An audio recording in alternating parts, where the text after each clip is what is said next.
Why do you think there's a day for periods? I'll tell you why. Because when Amma was tiny, we were all ashamed of periods. We were not supposed to talk about blood or periods or being tired or anything. What do you think about that? That's silly. Yes, that was silly. Mayo, this morning, Amma saw a video in which an auntie said that a 14-year-old boy asked her if he can touch her breasts. Is that okay? No, Amma, it's a private part. A mother who has no filters when it comes to conversations or talking about sexual health with her young daughter is helping the society and a lot of us understand why is it important to have conversations that are otherwise, if we can say, deliberately ignored or considered a taboo. We are in conversation with Swati Jagdish, a sexuality health educator and also popularly known as Maya Zamma. Thank you so much, Swati, for taking our time and speaking to me. I'd like to begin by Thank you, asking, Navya. I've gone through your social media and a lot of your work, and I've seen you've been very vocal about issues related to sexuality, sexual health, and consent, gender sensitization, and a lot of other things. Now, when did you realize that it's important that we have a conversation about this and educate children about this? Yes. Yeah. So I was into breastfeeding counseling. Okay. So that was a beginning of all this. I was part of a mother-to-mother support group in my city, Coimbatore, and some of our mothers we kept on meeting each other on a regular basis, and we kept breastfeeding publicly, openly, without inhibitions, without fear, without any kind of stigma or taboo. And our children grew up watching each other, each one of these mothers breastfeeding. And for example, Maya's introduction to breasts itself has been very non-sexual. Right. Because she's seen all my friends breastfeeding, and her friends are all their children. They've all breastfed for at least 2.5 to 3 years minimum. A lot of them have gone till 4.5, even 5. Right. So breastfeeding actually opened a lot of doors for me. In the sense, I came to know that a lot of women have breastfeeding issues in the country. There is still a lot of awareness that we can create with regard to breastfeeding in public, or breast milk supply issues, or all these things. And we started creating a lot of campaigns in colleges during that time, where we Right. go to youngsters and speak about breastfeeding and parenting and all that. And this group that we created, which was just a WhatsApp group, it grew into an NGO. Okay. It's called Coimbatore Parenting Network today. We take up a lot of awareness activities and breast milk donation drives and all that. So in this process, I realized that there's a lot of inhibition to talk about something as simple and normal and noble as breastfeeding. Because I used to notice a lot of places, especially in shopping malls and all, they used to write mother feeding rooms. They didn't even write breastfeeding rooms. So all these little things made me question, why is there such a lot of taboo about such a simple thing? And around that time, I started posting about all these experiences of mine on my Facebook page. I was not active on Instagram at that time. But a lot of people told me that Instagram is a great place to get more reach towards all these subjects. And I started posting more, and people wanted menstrual cup classes and all. So I started taking these classes online.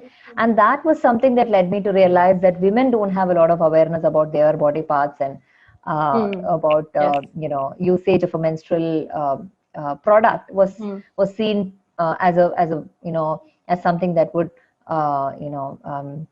make them lose their virginity, or break the hymen. And that had another big line of lot of myths and taboos surrounding menstruation. So breastfeeding, menstruation, parenting, everything just came together for me. And my daughter also started asking a lot of questions to me. I had to answer these questions. So everything came together by the time she was 4.5 to close to 5. Okay. And I decided maybe sex education is the way to go. Right. So yeah, it all culminated in sex education for me. Right. As you mentioned, you've had conversations about these topics with your daughter. So when it comes to sexuality or menstruation, what were the conversations like when you had it with your daughter? What was her reaction and what was your approach? Yeah, so say if we talk about, say for example, we have a puppy at home, and then the child asks something about the puppy. Can puppies be given chocolate, or if we say no, that there's a reason for this, and we make them understand in a couple of sentences that Right. it's not good for the puppy. These are the kind of conversations that happen around body and sexual health also. It's not like um, uh, some unique, weird, awkward conversation that takes place where the parent makes the child sit in front of them and tell them that these things are going to happen to you and you need to be careful and you need to be That's more of safe and scaring all that. So there the is no children. specific there's no specific tone or vibe that we create to these conversations. It's as Right. simple as talking about making biryani during the weekend or taking care of the plants in the garden and things like that. So even if it's something as taboo as menstruation, conversations will be like, for example, see, if I take menstrual cup outside the cupboard, if I'm on my period, I just tell her that this is a menstrual cup. As simple as that. Or say both of us are in the bathroom and then I remove the menstrual cup for washing or something, and she sees a little bit of blood, then we have a small conversation about how women bleed during menstruation. So, or if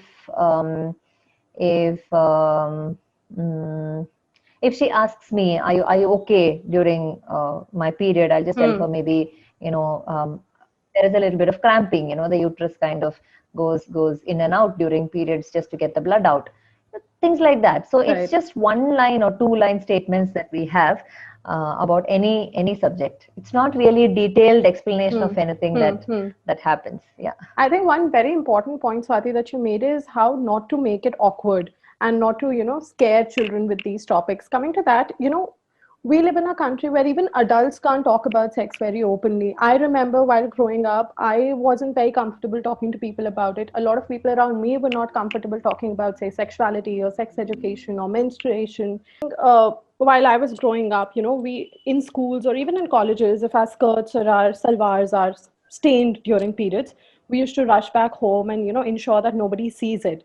So in a country where adults are uncomfortable talking about these issues, how do you think can we create an environment where we can talk to these, talk to our children or talk to the younger generation about these issues and make them feel comfortable? Yeah. Yes. So I think a lot is being done in terms of creating awareness. So, for example, this interview that we are having, this is going to reach so many people. Yes. My YouTube channel or other sex educators channels are going to reach so many people. A lot of influencers are talking about it. A lot of people are educators today. A lot of NGOs are talking about it. So slowly the awareness will be there. But it all boils down to how many conversations are we having? How often are we having these conversations? How strong are these voices that are coming out and all that? So, for example, in my sex education workshop, in the beginning, when we start talking about penis and vulva, parents have a lot of difficulty even saying these words. Right. The terminology, the private parts, what they are. They're comfortable to say private parts, but then they're very uncomfortable to say penis or vulva. Right. But by the end of the session, because I have been using these words in the session multiple times when I say sex and sexuality and sexual health and puberty or self-pleasuring or touching or safety, and when I utter these words repeatedly in that 2.5 to 3 hours time, parents warm up. By the end of the session, they casually ask me questions about when my son was touching his penis. But in the beginning, they would have been people who used to say when my son was touching that part, or that thing, or maybe use a nickname. So it all boils down to who is talking to you, how much influence are they having on your thoughts. So for example, I'm taking this class as a sex educator, right? When this information comes from a point of authority, people kind of just take it. For example, this used to happen in my lactation classes also.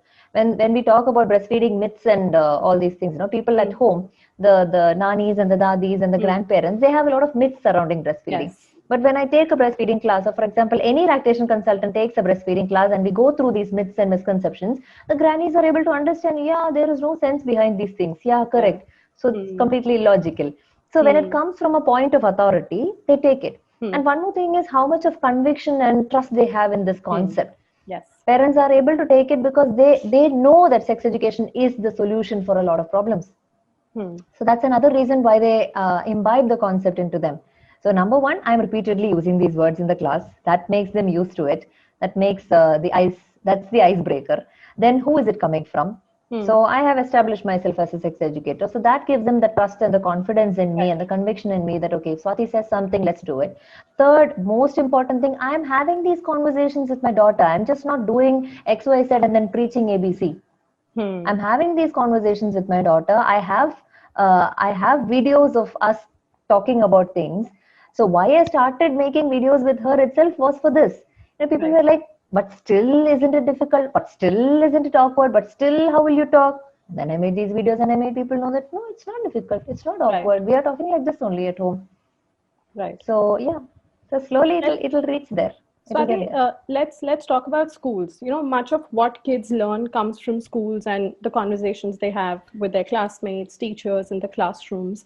Now, how important do you think is to include sex education and all these topics in the school curriculum and ensure that they are talking about it and in the right way, in the way that the teachers or the students can be made more aware about it?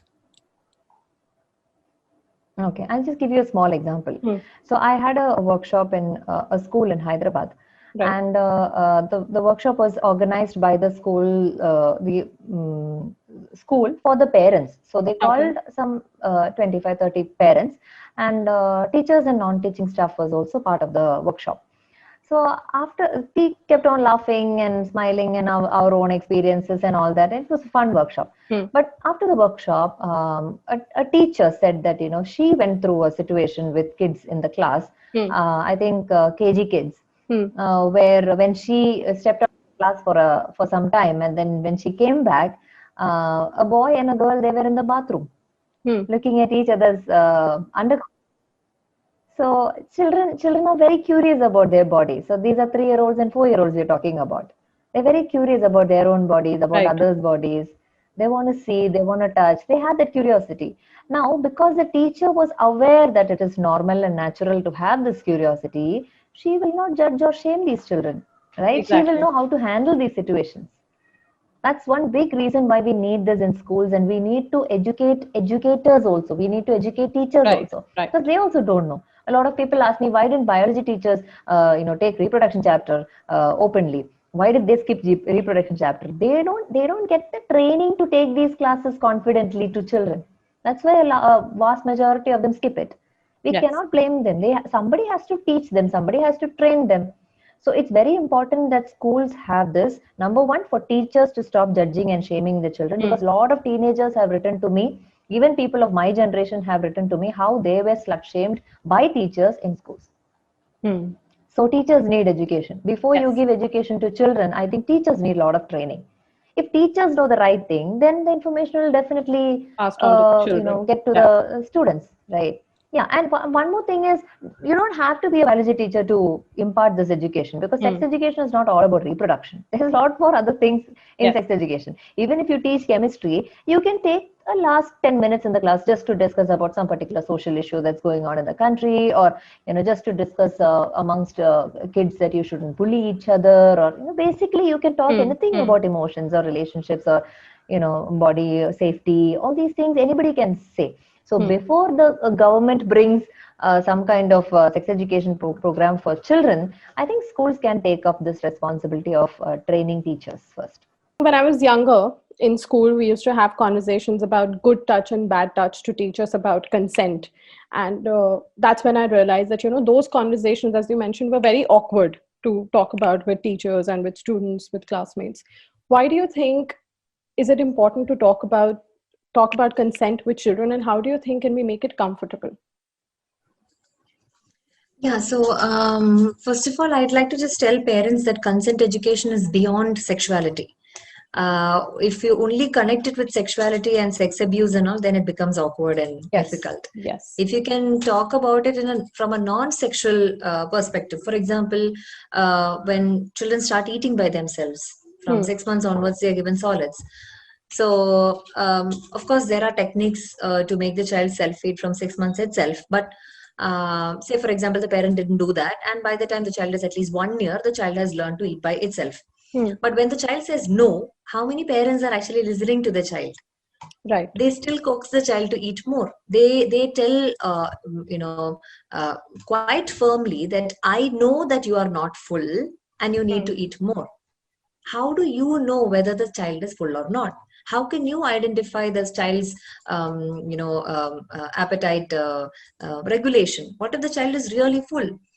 Right. Only they can say, right? So the basics of consent itself is that you are the boss of your body and you know what is going on with your body. You can say no to any kind of touch or approach or unsafe behavior or anything that makes you feel awkward and uncomfortable. Right. So we are breaking that consent there itself. With that food itself, we are breaking consent. Similarly, okay, particular dress that you don't want to wear. So you're telling, but the other person like, no, you have to wear it. Again, you're breaking consent.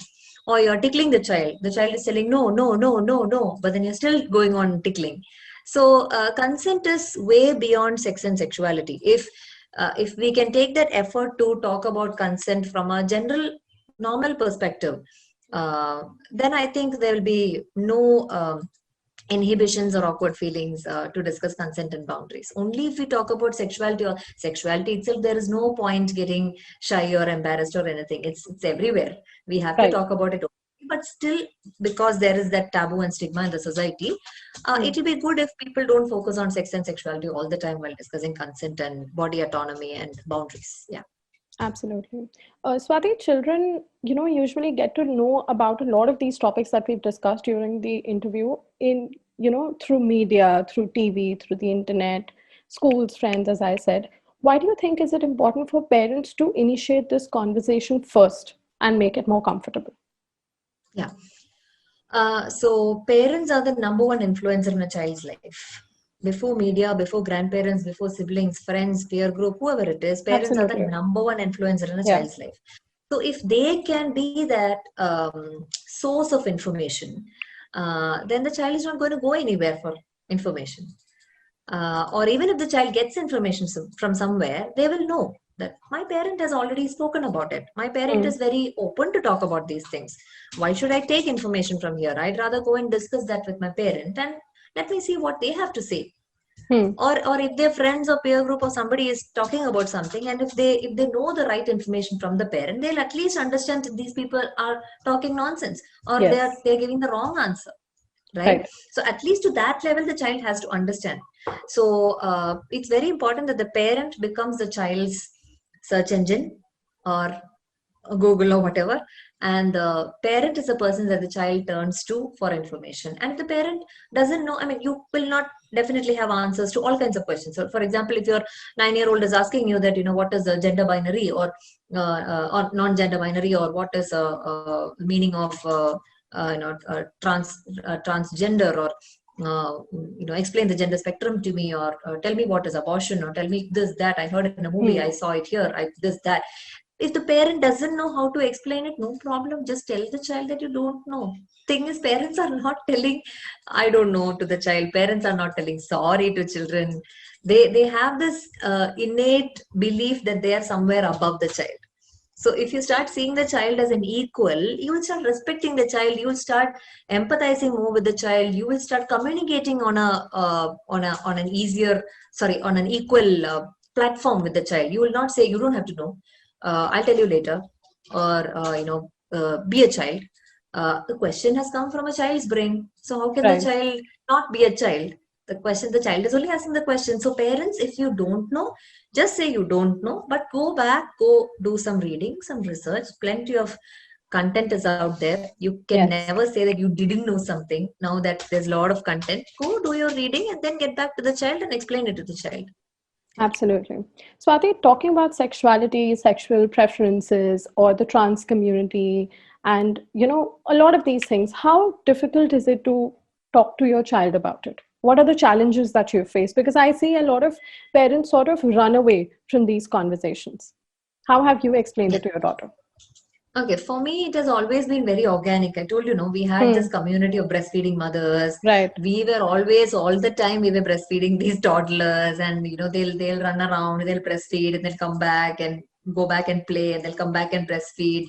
So, for example, if my daughter's friend is breastfeeding, she'll go there and wait for her to finish so that she can come back to play. Right. like that. So it has been a very sort of hippie community that we created in my city, where everybody talks about everything. All mothers will be baby wearing their kids. Babies will be on their, on their body. I mean, with a wrap or a sling or something. The babies will be on their bodies, and we were all using cloth diapers.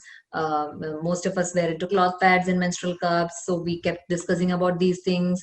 Of course, when the children are around, and almost all of us were following gentle parenting. So we used to discuss about how important it is to, consider the child as an equal and respect the child's emotions and all that. All of us were into, encouraging children to self-feed, which means all of us were parents who respected the child's no and understood about these consent and boundaries. And so these things are already going on in a non-sexual angle already. Okay. So Okay. it was not like nothing was happening and then I quickly jumped into this well of sex education and started these conversations. It was all happening very organically, very naturally, very normally. And me talking about it to the public has been happening recently. But otherwise, from my daughter's baby days onwards, a lot of things has been naturally happening. So I have not had any sort of shock experience or anything with her. It has all been very natural here. But yeah, to the outside world, and in talking about these things on Instagram and all, there's definitely a lot of challenges that I go through. If Absolutely. you want to know that, then I can share with you those things. Absolutely. You want to know Absolutely. that, or you want to know my personal No, challenges? that was my next question, because yes, the aim has been about educating children and educating the younger generation. But what are the challenges when you try to educate people about it and how they should, reach out to their children or the younger generation? What are the challenges Yeah. there? So, to a large extent, I've got positive responses. Okay, Okay. that way I'm very happy. Say, if for example, if for a post, if 10,000 parents respond, at least 9,500 or 9,800, they're very happy with it. Okay, with That's whatever really nice. has been Yeah. happening. And that includes non-parents also. In fact, a lot of youngsters, a lot of teens and all are following my work. But there is that small percentage of people who have Yeah. a different value system, who are not able to imbibe these conversations, Right. okay, or these concepts. So they might have grown up believing something else. So when somebody suddenly comes out of the blue and says, these things are all right, this thing is fine, you can allow these things to happen, you have to talk about these things to children, and all, they won't be able to quickly associate with it. They cannot connect with it. So they are the people who say, no, it's wrong, you shouldn't be talking Yeah. about these things to your child. Or a lot of people actually say you can talk during teenage, but not when they are 6, 7, 8. That's because they don't know a child's developing brain. They don't know how much the child thinks. They don't know what kind of questions the child asks. Again, there Right. is a very small percentage of parents who actually tell me, my child is not asking anything. Your child is not asking anything because there is no environment at home where the child can openly talk about things. It's not because Right. the child doesn't have questions. Every children, they are curious. So, yeah, so like that, some people who have different belief system, different value systems, they oppose the concept, but that's a very, very, very small percentage. So I'm not really bothered about that, because it's reaching the vast majority of people in the right Right. way, and they are Right. all taking it very positively. Yeah. Right.